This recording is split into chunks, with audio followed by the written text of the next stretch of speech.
नमस्कार दोस्तों, हिंदी कहानियों में मैं आज लाई हूँ आपके लिए एक बहुत ही शिक्षाप्रद कहानी, घमंड की कीमत। घमंड व्यक्ति को करना ही नहीं चाहिए, तो हमें इस कहानी से कुछ सीखने को अवश्य मिलेगा। एक व्यापारी होता है जिसके दो जानवर होते हैं, पालतू जानवर, गधा और घोड़ा। वह व्यापारी जो होता है वह घोड़े को ज़्यादा महत्व देता है। इस कारण से घोड़े को घमंड हो जाता है। तो हम देखेंगे कि किस तरह से घोड़े का घमंड जो है वो चकनाचूर होता है। तो आइए हम कहानी के अंदर चलते हैं। एक व्यापारी के पास एक घोड़ा और एक गधा था। दोनों जानवरों को माल से लाद के गांव में माल बेचता था। व्यापारी घोड़े के मुकाबले गधे पर अधिक माल डालता था। वह घोड़े की अच्छे से देखभाल करता था।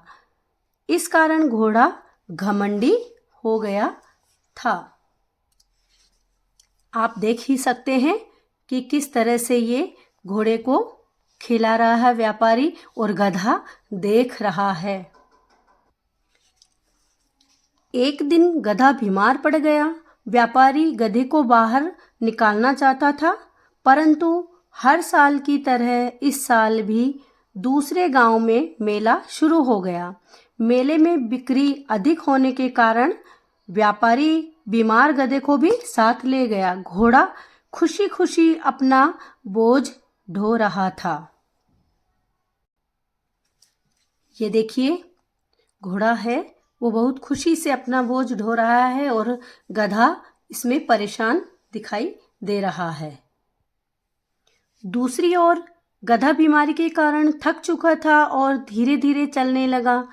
गधे ने घोड़े से कहा, मित्र कृपया धीरे धीरे चलो, मेरी सांसें फूल रही है, मैं तुम्हारे साथ नहीं चल पा रहा हूँ, क्योंकि गधा बीमार था ना इसका।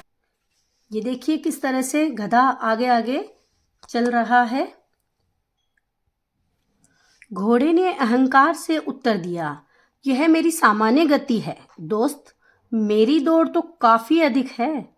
उसको घमंड था ना, इसलिए। यह मेरा दुर्भाग्य है कि मैं इस व्यापारी के यहाँ काम कर रहा हूँ। क्या तुम जानते हो, मेरे पूर्वजों ने युद्ध में भाग लिया था। इतना कहकर घोड़ा तेजी से आगे बढ़ गया। गधा घोड़े की गति से नहीं चल सका और नीचे गिर गया।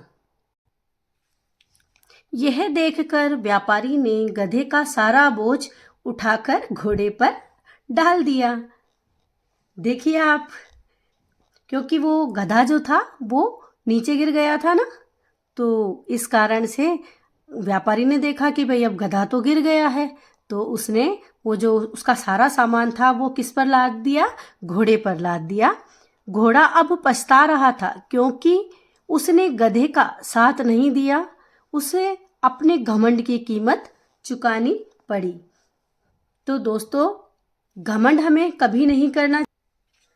इस तरह से घोड़े को अपने घमंड की कीमत चुकानी पड़ी।